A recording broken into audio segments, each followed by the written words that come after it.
Hello mga langga, ayan, tingnan nyo ang aking tahanan. Grabe ang aming bahay, sobrang kalat mga langga. Dahil sa nagpapintura ako, kaya ayan, sobrang kalat. Ayan, pero nagunti-unti na ako naglinis kasi tapos na pinturahan lahat. Kaya ayan, kinabit ko na yung mga sa dingding, yung mga picture namin, yan, picture ng mga anak ko. Pamangkin, ayan. Makalat pa talaga dito mga langga. Sobrang kalat, ko. Dagdagan pa aning aho ang mga pag-umangkon ng mga baling siawa. Hala.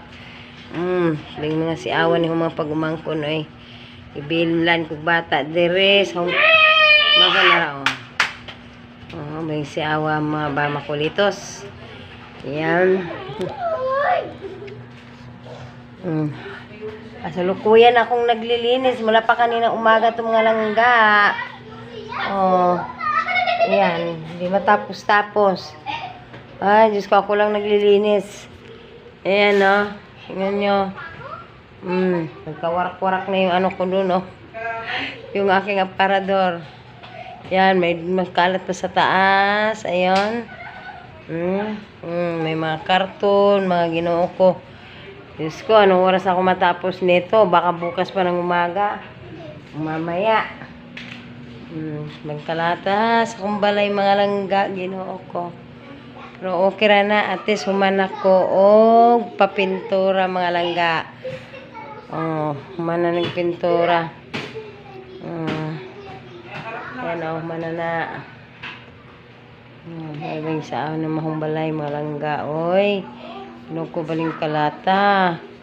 Ayan. Napayahong kusina. Tara hong kusina. May kalata sa kusina. Naingon na dig bagyo ni ng balay mga langga. Sobrang kalat. Wala. Humana ng pintura ta ng mga langga. Pati sa CR. CR. Humana ng pintura. Bali pong kalata sa mong CR.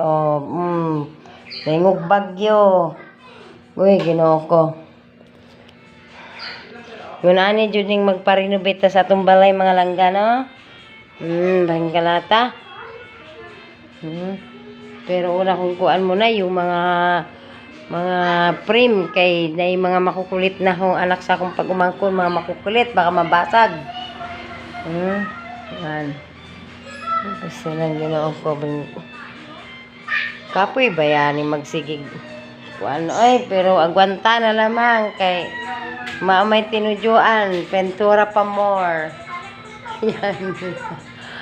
Ako raw sa dire naglinis nga ako nandun sa taas kay alaga ng baby niya kalat ayun lang ang update ko mga langga. Ngayong magandang hapon sa inyong lahat. Ang itsura ko, nagdarag-darag na. Ginoo ko. Ayan, magandang hapon sa inyong mga langga.